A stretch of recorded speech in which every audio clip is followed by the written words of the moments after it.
Well, hello and good afternoon to everyone. Welcome to the Pennsylvania Association for College Admission Counseling Keystone Virtual Exploration. This is a program in partnership with StriveScan for all Pennsylvania students. We're thrilled that you joined us today for this session, and a few housekeeping tips before we get started.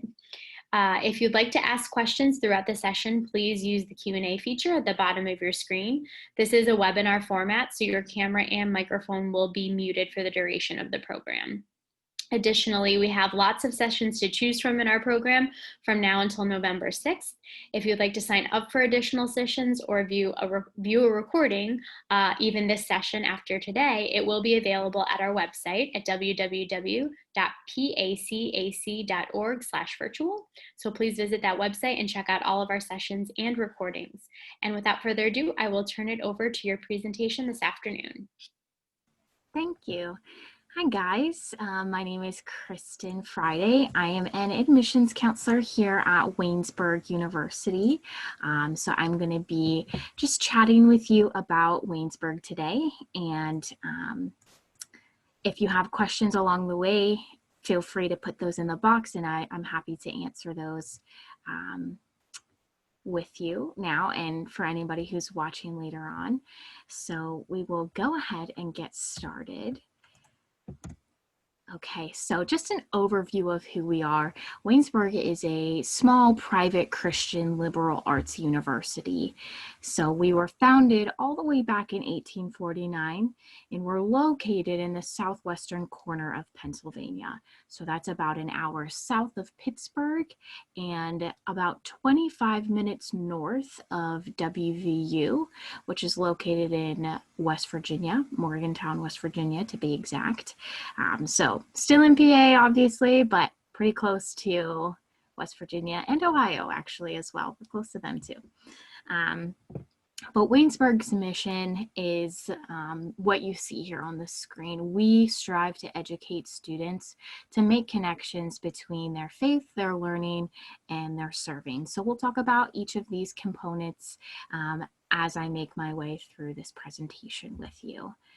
So Faith on Campus is a really important part of who we are.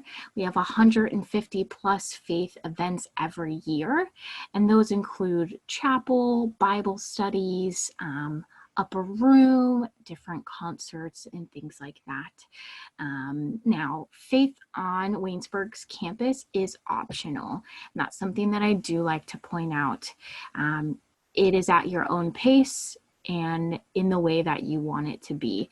So there's no requirement to attend chapel on Tuesdays, but it's there and there are no classes scheduled during that hour. So nothing will conflict.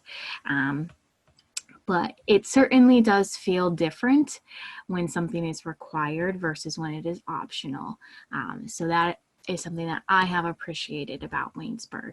But just to talk specifically about a few more points in terms of faith on campus, our campus ministry center is located in our Stover Campus Center, which is our student hub on campus. We actually refer to the Campus Ministry Center as the hub.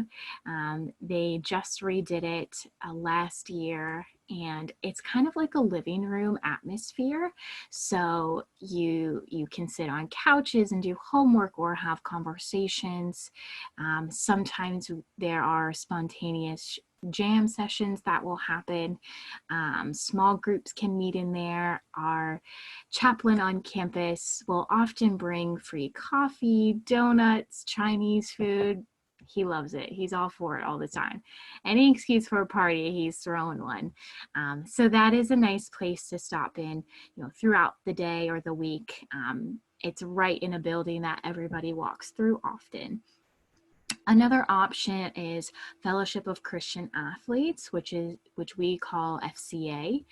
Some high schools have FCA, and a lot of colleges have it as well. My high school wasn't one of those, but I was a student here at Waynesburg and played soccer. So for the athletes that we have at Waynesburg, it is a nice opportunity to be with other athletes who are following the Lord or just curious about What is this faith thing about? Let me hear more about this, and maybe go with my teammates or meet students and athletes that way.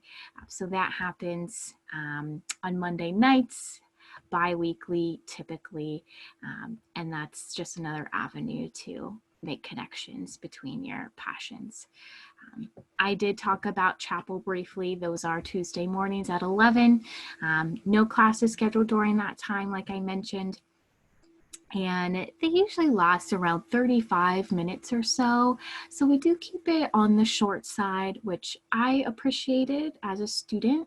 I had a shorter attention span, so it was nice to stay engaged the entire time.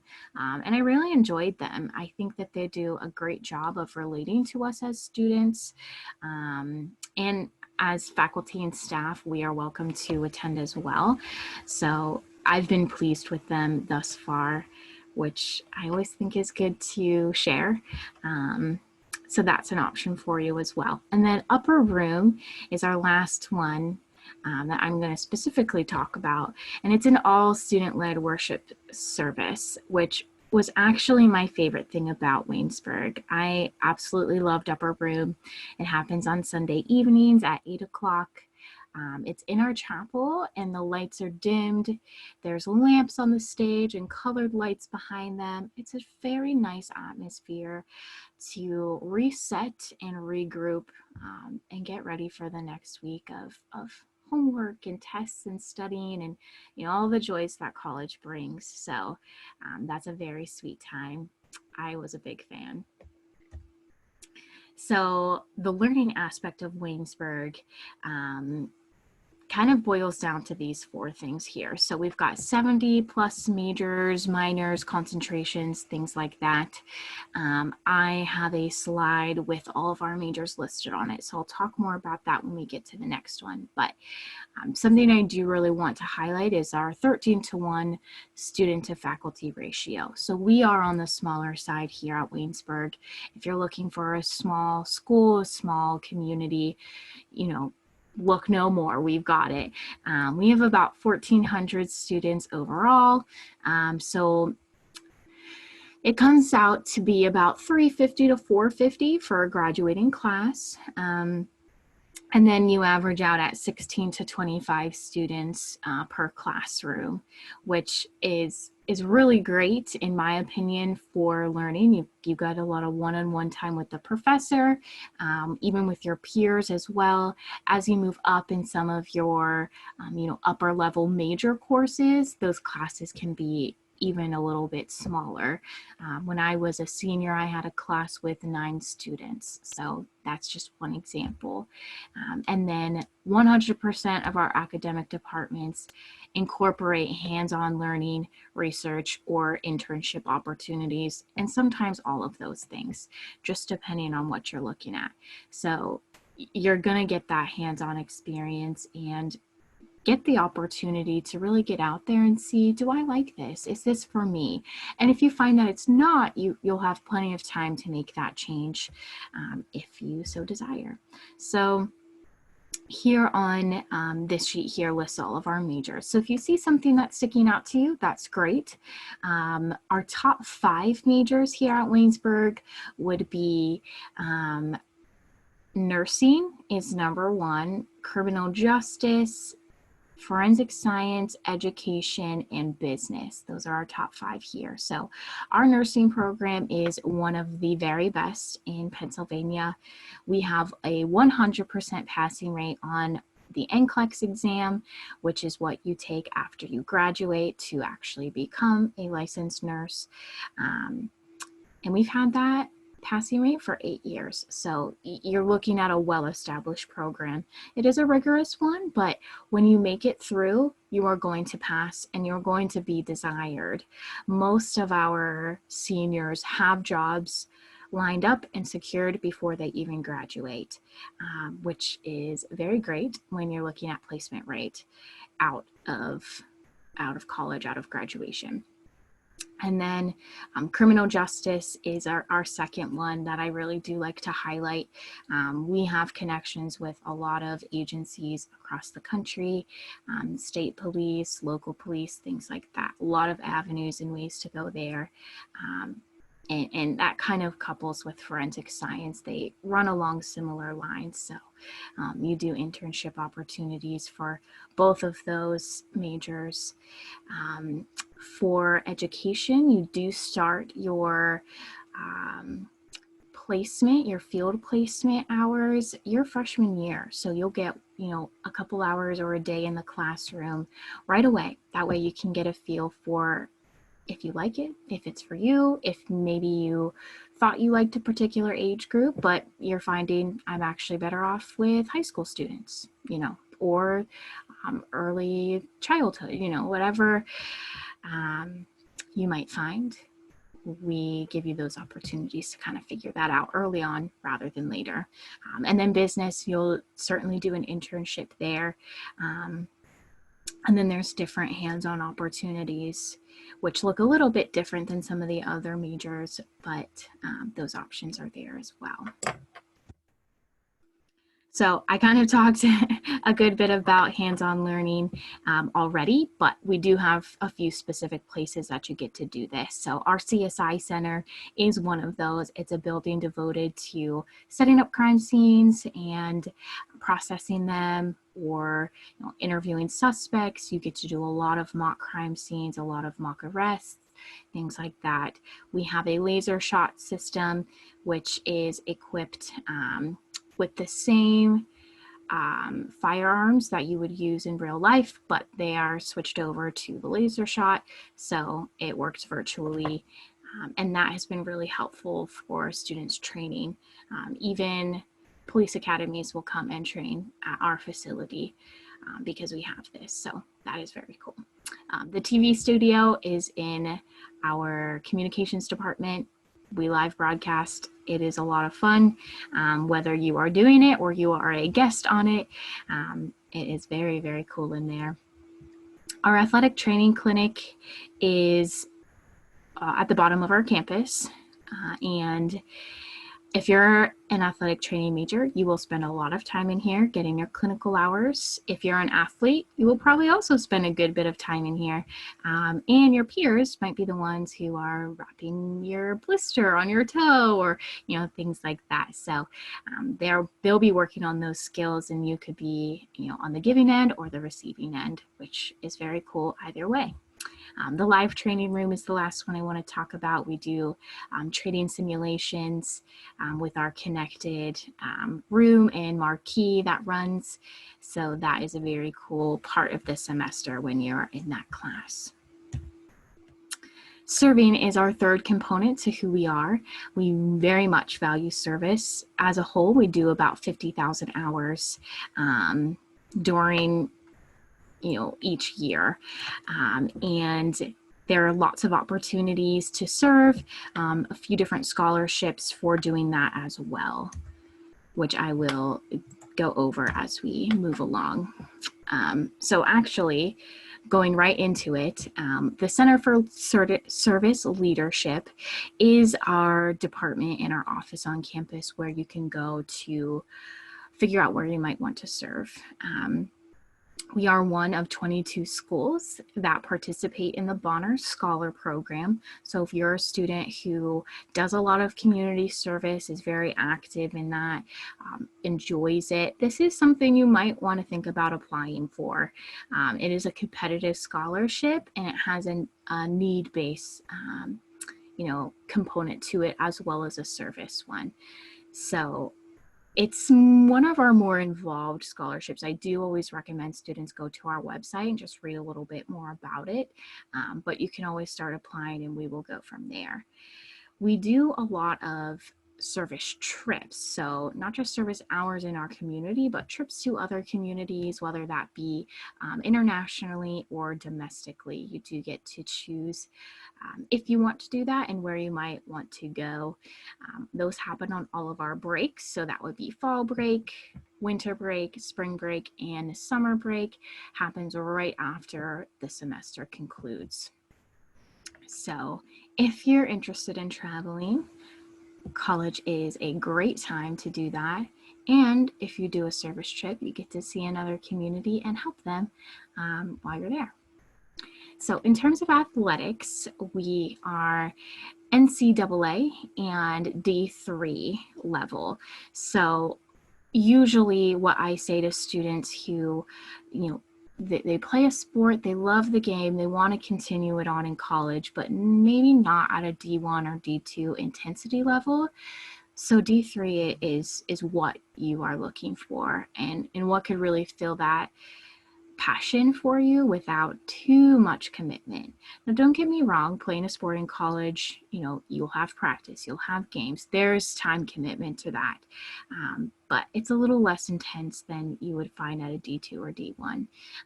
We've got a lot of sports that we offer for both men's and women's. So if you're seeing something on here that sticks out to you, you can go to our sports website and fill out a questionnaire that'll go directly to the coach of your choosing, and they'll connect with you and have some further conversation.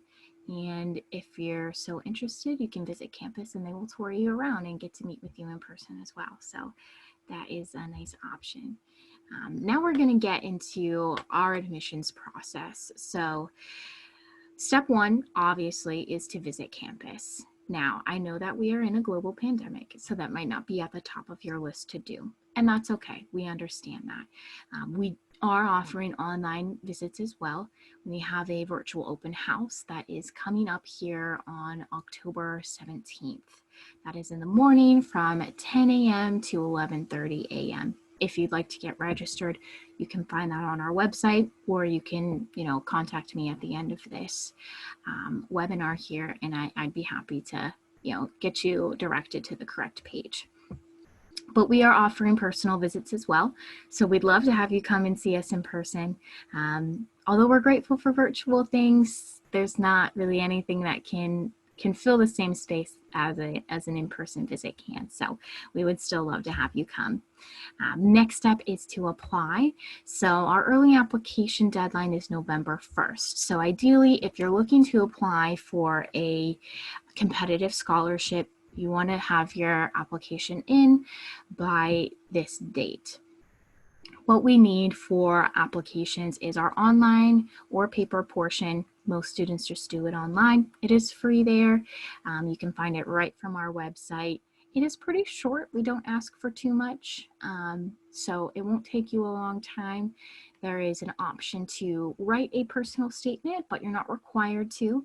So if you don't want to, that's quite all right. We do like reading what students share, but it will not count against you in terms of your admission if you don't write anything. The other things that we'll look for are your high school transcripts through your junior year, obviously, as if you're a senior, you're in your senior year, and you don't have grades yet, or if you do, you don't have all of your grades, and that's okay. Now, if you're a junior right now watching this, or a sophomore, or freshman, or anything like that, you'll have to wait until the summer before your senior year for your application to come out. And then we will be looking for SAT or ACT scores. Now, for this year specifically, we have expanded the way we are reviewing applications because we do understand that COVID has really impacted students' ability to sit for the SAT or ACT. So we can review your application with just your transcripts if that's all you have. And there will be a question on the application that you fill out as to whether or not you will have scores that you are submitting. If you run into issues or you have questions, we can talk about that later as well. So requirements for us, we're really giving preference to students who have a 3.0 or higher, or a 980 or higher on the SAT, or 19 or higher on the ACT. Now, this doesn't mean that if you fall below these requirements in some or all of the categories that you're not going to be accepted. But this is kind of the student that we're looking for. but you know, we are happy to work with students who maybe had something happen during their high school years or aren't the best test takers, and that can, you know, reflect in grades and or the testing. So we look at everybody on an individual basis and really take the whole person into account when we're reviewing an application.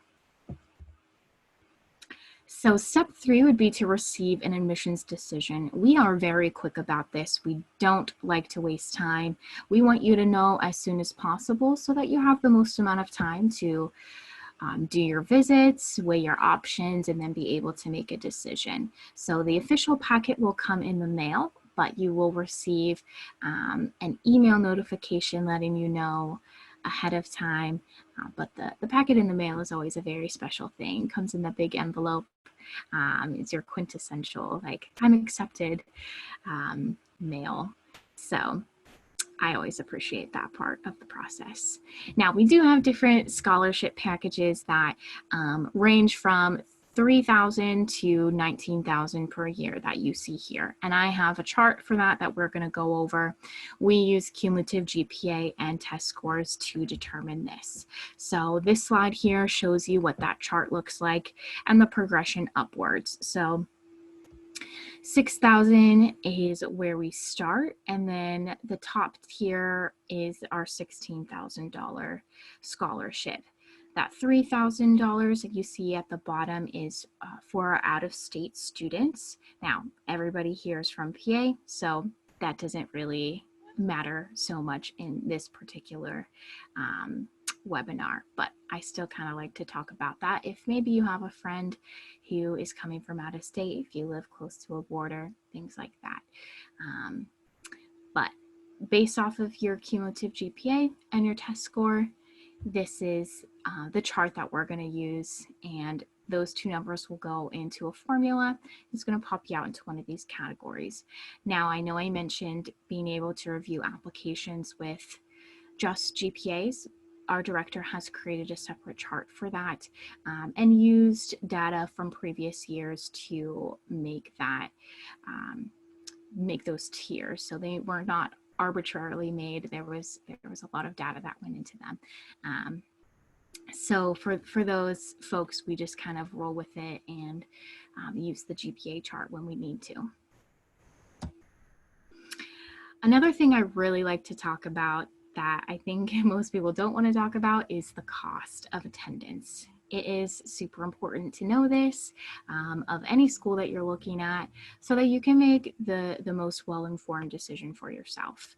So our cost of attendance for this particular year was $37,530. So that is including your tuition, your fees, your room and board. So that's your housing and your meal plan, all of that good stuff. All is wrapped up in this number. The only thing that you're going to be paying outside of $37,000 would be for books. And that's just because everybody is different with books depending on your major or how frugal or as expensive as you want to go. There are many ways to save a little bit of money on books while still getting what you need to succeed. I always tell students, play to your strengths here. If you're a student who reads the textbook, who learns that way, who wants that, get everyone. I always waited a little bit just to make sure we were going to use it, or I rented, or I checked it out from the library. You can get very creative here. Applying for scholarships is so important when you're getting ready to go to college. So I've talked about the scholarships that we offer, but scholarships from your high school, from your community, from outside sources, you're not limited for what you can bring in. So I highly recommend looking into these, put the work and the effort in, you will thank yourself later. So I went over our achievement awards and the Bonner Scholarship, but we do have some others that you can apply for. And the deadlines, as you'll see, are in January. We will do interviews for all of these scholarships in February and then select shortly after. So Bonner, I talked about The financial assistance here is between $2,500 and $4,000. And then the other two that I would like to talk about is our Stover Scholarship, and this one is $5,000 a year, plus a little bit of a stipend for different trips that you do, which oftentimes you're going to Washington, D.C. a few times a year, things like that. This Stover Scholarship is for students who have a real passion for government, political science, and history. That doesn't have to be your major, so any major is more than okay to apply for this scholarship. But you want to have an interest in it, and you're part of a leadership program. There's about 5 to 7 students that we take each year for this program. Last year we had 23 students apply, so you've got pretty good odds if you're interested in this one particularly. The Founders Scholarship, which is the one here at the bottom, is actually only for PA students, and it is a full tuition and fees scholarship. So the only thing it's not covering is room and board, which, if you remember from the slide before, that is about $10,000 together in the cost of attendance. So you're looking at like a $26,000 value scholarship, which is great. So we take 3 students from PA each year for this scholarship. You have to have a 3.5 GPA or higher with a 1,200 or higher on the SAT. Now, I know a question will be, I don't have an SAT. That's okay. For this year, we are taking 3.7 and higher if you only have a GPA. And like I said, you'll fill out an application for all of these if you're interested, and then there will be an interview round that happens in February. So step 5 is to file the FAFSA, and this is another really important step in the process. As you'll see, the FAFSA opened on October 1st, so just a week ago at this point. It's the free application for federal student aid, which essentially just means, the government is going to give you some financial assistance based off of your parents' tax info and the need that is there. We want PA residents to have these completed no later than May 1st, or you might not be eligible for the PA state grant anymore, which, you want the grant. It's worth it. So get on that right away. If you have questions, feel free to reach out. My contact info will be at the end of this webinar, or you can talk with your guidance counselor at your high school, things like that. People are able and willing to help you get this completed. You simply will start at FAFSA.gov, and it is pretty self-explanatory. It does walk you through fairly well, but sometimes it's easy to get tripped up and you just need confirmation. Like, is this right? Yes, it's right. Keep going. So let me know if you need anything. Our FAFSA code is listed on here, although you can search just Waynesburg University as well, and we will pop up, but 003391 is our code that you can input to have your FAFSA sent to us, and then we will create a financial aid letter for you. So any FAFSA that we receive by December 1st will receive their financial aid letter by January 15th. And this is really great because it puts you in the first group of students getting to see, what does it look like for me specifically to come to Waynesburg financially. So it's going to show that scholarship, that achievement award that you received, any institutional grants, federal and state grants, federal work study, and outside scholarships if you know about them and we know about them at that point. Sometimes scholarships don't really start getting awarded until the springtime. So if you receive your letter and then in February you receive a scholarship either from us or from elsewhere, you just let us know about that and it gets added onto your letter and you get an updated copy.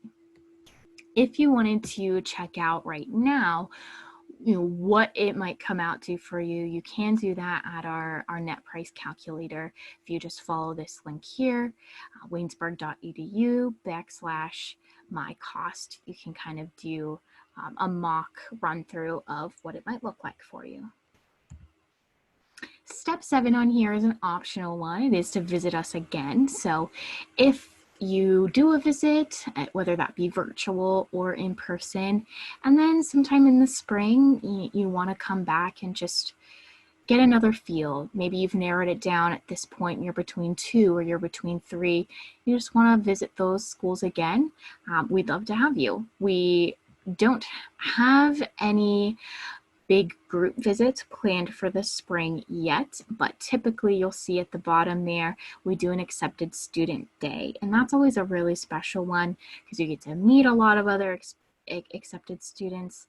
So we're still working out those plans of whether it be multiple weekends so that students can come in person, or if it will have a virtual aspect to it. Stay tuned for those details, but there are other opportunities, and most of what you see on here, minus the overnight visit, we are doing virtual options for the mock crime and for nursing as a career day.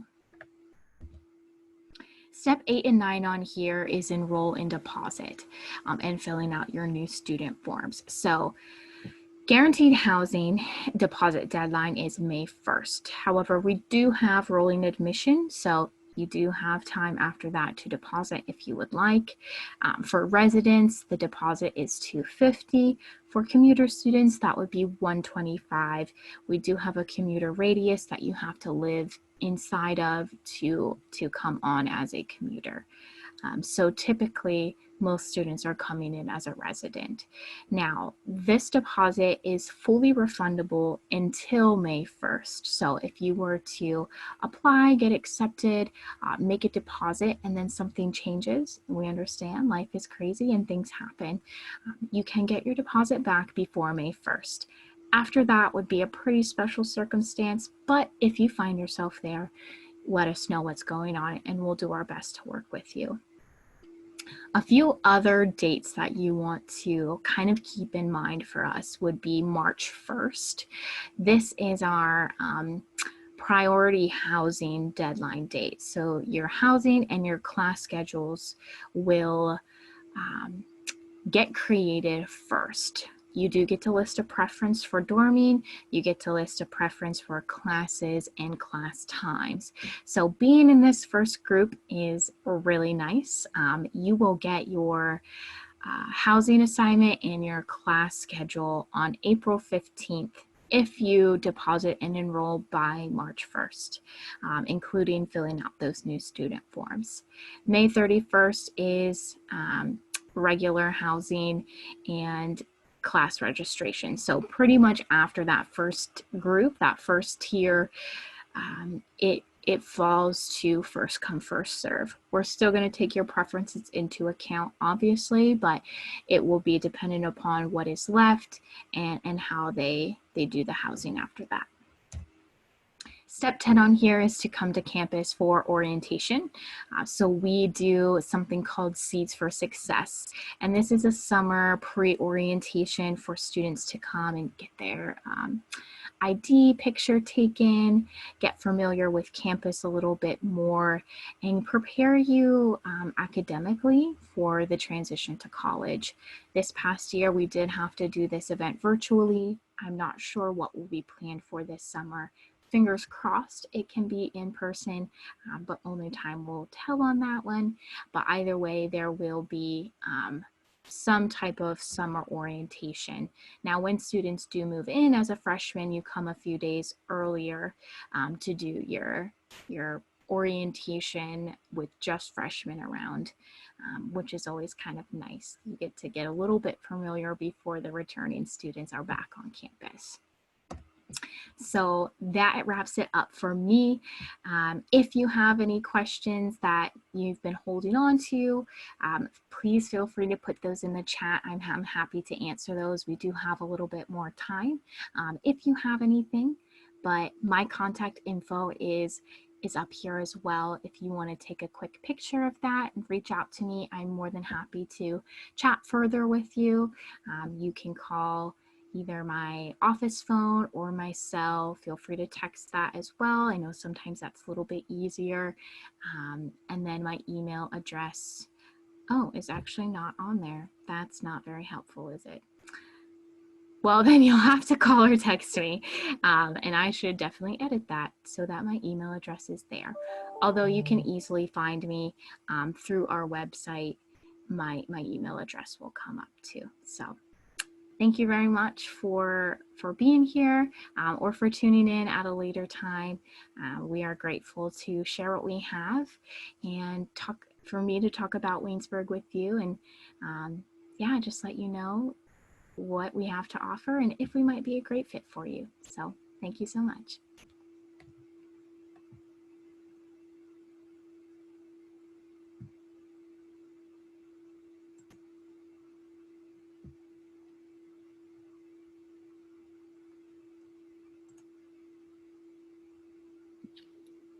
Thank you so much, Kristen. Did you want to hang out and see if there were any questions, or did you want to wrap it up for today? I don't see any coming through, so we can go ahead and wrap it up. Okay. Well, thank you to you, and your presentation was great, by the way. Thank you to you and all of our attendees today. I do actually think you have a question if you want to grab Oh, that. nice. Yay! Oh, thank you. It was a thank you. You Okay. are very welcome. Well, this is just a lot of thank yous, but thank you to everyone for attending today. There will be a quick survey at the end of this session. It's just about 4 questions, so we'd love your feedback. And for those who are joining us live, if you'd like to view our additional sessions or a recording of this session and future sessions, you can view that at www.pacac.org/virtual.